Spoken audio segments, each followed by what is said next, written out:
BMW's 4 Series Coupe gets leaked. Oh yeah, it's a concept. Maserati's considering a new Halo car. Jaguar shows off their new super sedan, and Formula drifter Ryan Tuerck is here in studio. Just not yet. What's up, everybody? I'm Derek D. This is what, AK? FastLaneDaily. Sounds good to me.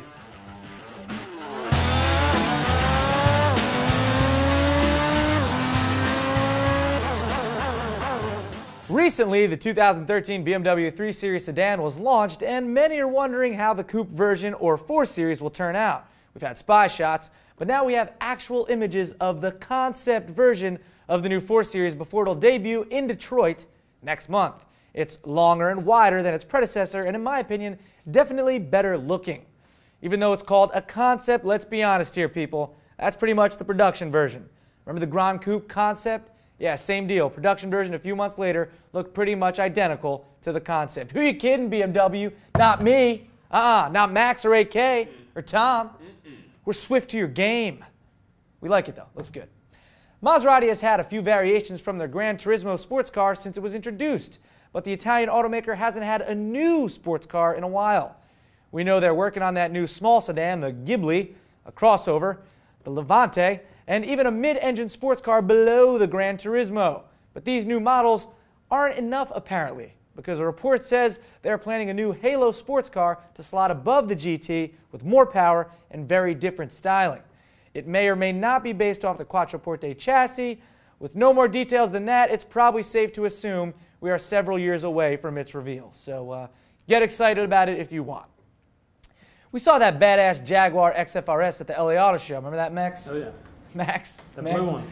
And we loved it. Yeah, it was blue. And that was with it just sitting there still.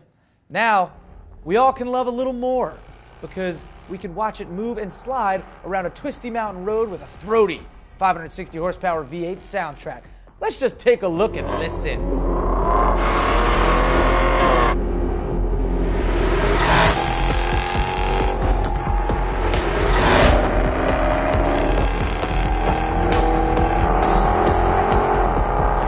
Yeah, pretty nice, right? Sounds good.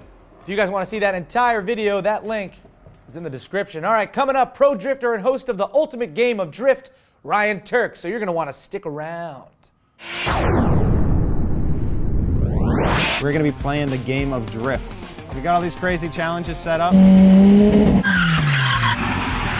For every challenge that you lose, you get a letter. The first person that spells drift is out. All right, I'm here with Ryan Tuerck, pro drifter. What's up, buddy? What's going on? Thanks for stopping by, man. Nice and relaxed here in the FLD studio, right? This is definitely the most comfortable interview I've ever done. Yeah, definitely dope. So, when does Formula Drift start up again? I think April, you said? Yeah, April. Second week of April is always the kind of the general time. We start up. It's a 7-stop series. We start in Long Beach, California, and we kind of coincide with the IndyCar race that kind of whole week where they shut the streets down in Long Beach, and it's kind of like a big deal. So we're the week prior. Around streets, right? Dude, it's unbelievable. Is that better than being on the track? It's got to be. In certain instances, the track's actually really short because we only do 9, 10, and 11 out of the entire track. But it's just really cool because you're on the streets. It kind of has that kind of hype to it and everything. So sometimes it's better than being on a track. And you won that one year, right? 2009, I was the overall winner. Nice. You won a couple. I've won a couple. I got a couple under my belt here. I think on your Twitter it says what did it say? The biggest up and coming? No, it says the number one. The fastest rising star in Formula Drift. By the way, his Twitter is just @RyanTuerck. If you want to check that out. All right, let's talk about your show, Tuerck'D. It airs on Network A, and you also have your own YouTube channel, youtube.com/RyanTuerck, which you can check out. But we watched the ultimate game of drift, which is basically like horse, and it's gaining a lot of views. We talked about it in Tuesday's episode. I think it was Tuesday's episode, and it's really cool because it's one of those videos where, people might not love drifting. You got to be a fan of drifting. Right. But for that show, for the ultimate game of drift, anyone can watch that and be like, this is cool. It's like they're playing horse or they're playing OUT out with cars. Everyone gets that. So tell us a little bit about that show, or that segment. Came up with the idea, because, I watch, I'm a big fan of Network A and kind of all the other action sports stuff. So you see the BMX guys and the skate guys all playing that kind of game. So I was like, why don't you relate this to drifting? It would be super fun. So we started coming up with different challenges and different aspects of like, elements of, I guess, how hard and things to add to the actually what drifting is and whatnot. So it just became something that was really cool, and we had like a list of like 20 different things, and we just so happened to just do the ones that we did. So it's just cool. It's something that can be endless, and we can just keep doing, which is really rad. Yeah, just keep up with new challenges. I like Flip a Bitch. Flip a Bitch was fun. That was a good one.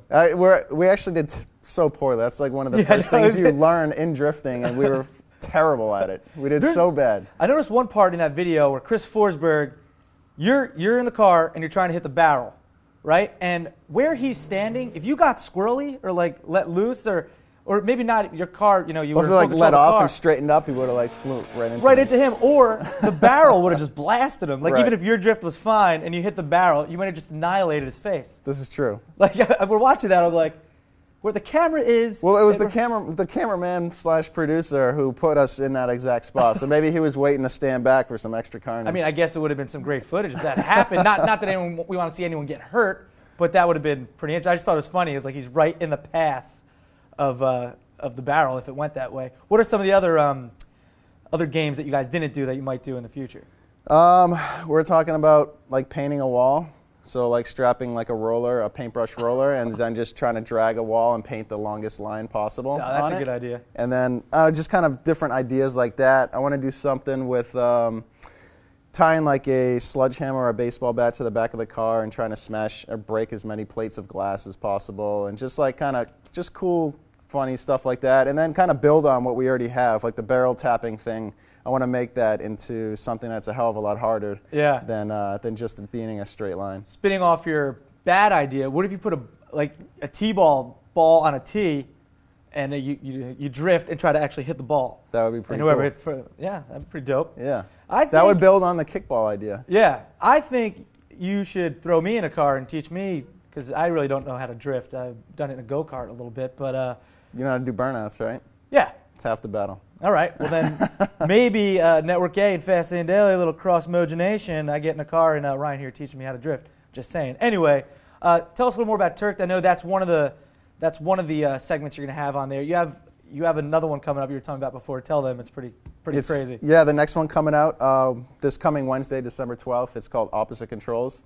And dude, it was the coolest one that I did. It was one of the easiest videos that we filmed out of the whole series. Shot. And well, obviously it's it's already done. So I had put the gas, brake, and clutch pedals all on the passenger side of the car. Okay. So it takes two guys to drift this car. The driver just focuses on the steering wheel, and the passenger focuses on the shifting, the emergency brake, and the clutch, gas. Wait, the passenger's shifting too? Yeah.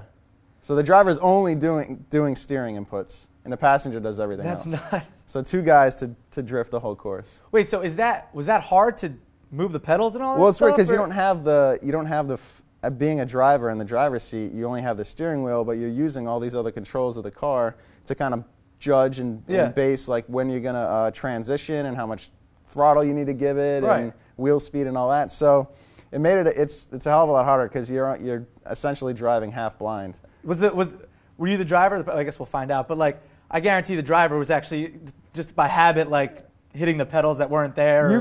I thought the same thing, but I was like actually very calm. And you're so focused on what you're doing because you're waiting. You're concentrating on what the passenger is doing for you, awesome. So that you know when to toss the wheel and spin the wheel in your hands. But was it hard mechanically changing the car like that, or was it pretty simple? Just throw this over here and put the clutch over here? It was actually, I lucked out. Did you do it? Yeah, I did it myself. Oh, wow. So it was actually a lot easier than I expected. Getting into it, I thought it was going to be a huge pain in the ass, but the firewall and engine left just enough room to get the brake booster and clutch master cylinder in there, and then a little bit of welding and fabrication. It was pretty easy. That's cool, man. Like good ideas, like that's the type of stuff that like anyone could watch. Like I was saying before, it's just fun to watch. Like one person's steering, the other person's doing all the other controls. Like a great concept. Are you going around a track, or are you doing? Oh, we're going around track. And is it like two people versus two other people and try to get the best time? Nope, it's just going to be just seeing how it goes. Yeah, exactly. And just that's enough right there. Surprise, hop in this car, and hopefully you don't kill yourselves. And that airs on youtube.com/networka on Wednesday, December 12th. So you're going to make sure you go check that out, right? Opposite Controls. Don't Opposite forget. Controls. That's right. And if you didn't see the ultimate game of drift, that link will be in the description as well. So, Tuerck'd, is that how many episodes are you doing in a season, or are you having? Is it one every 2 weeks? Like, it's going to be starting the previous Wednesday or Wednesday before last Wednesday, if that makes sense. Yeah. It's going to be every other Wednesday. So this next episode, Opposite Control, is coming out December 12th. It's going to be every other Wednesday from then on, and we're going to do about 6 episodes. Nice. And are all of them already shot, or you're still in the Most of them are already shot. We're still talking about maybe a possible 7th episode idea. Because it's pretty solid, so we'll see if we can get that signed off on and make this awesome. 7-part series. I mean, I'm serious. I would love for you to try to teach me how to drift and do some fun Absolutely. stuff. Like, that'd be awesome. I know my producer was saying something about going down to Englishtown or something. That's not far from where I live. Englishtown's, in our backyard. So it's oh, really? Where? Well, I'm from New Hampshire, but I mean that's where all the local drift events are. That's where I started drifting for the most part, doing sanctioned stuff. Nice. Ryan Tuerck, man, thanks for stopping by. Appreciate it. Listen, dude, come by the FLD studio anytime you want. You're not that far away. I know, only 4 hours. Oh, is it? Oh, only 4 hours. Well, anyway, maybe I'll see you in Englishtown. Absolutely. Do a little drifting. All right, Ryan Tuerck, that's youtube.com/Ryan Tuerck. His show, Tuerck'd, is on Network A, youtube.com/Network A. Also, Twitter, Ryan Tuerck, @Ryan Tuerck. Facebook, Ryan Tuerck, and that's how it's spelled. All right, Tuerck. Minus the D. Minus the D, yeah. It's like this. All right. Thanks for stopping by, man. No problem. Awesome. All right, cool. Well, that'll do it for FastLaneDaily today and this week. I want to thank my guest, Ryan Tuerck, for stopping by. I'm Derek D, of course. And make sure you follow FLD on Twitter, like us on Facebook, also subscribe on YouTube. You can watch the show on iTunes, and get yourself an Instagram account if you don't have one, because we post pictures like every single day, and our username is FastLaneDaily. Also, we got T-shirts. Wear them, love them, like them. All right. You guys be safe, buckle up, and remember to pick up your sister from the mall, because your parents are always asking you because you just got your license. You know how that goes.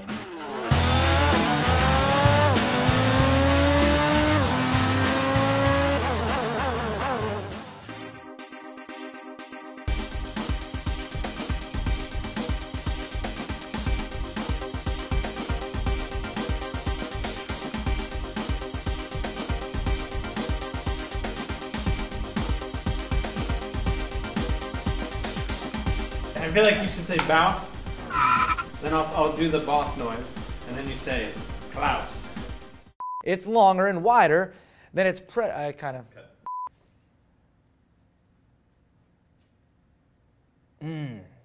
Rolling. Ready? And that'll do it for FastLaneDaily. Okay.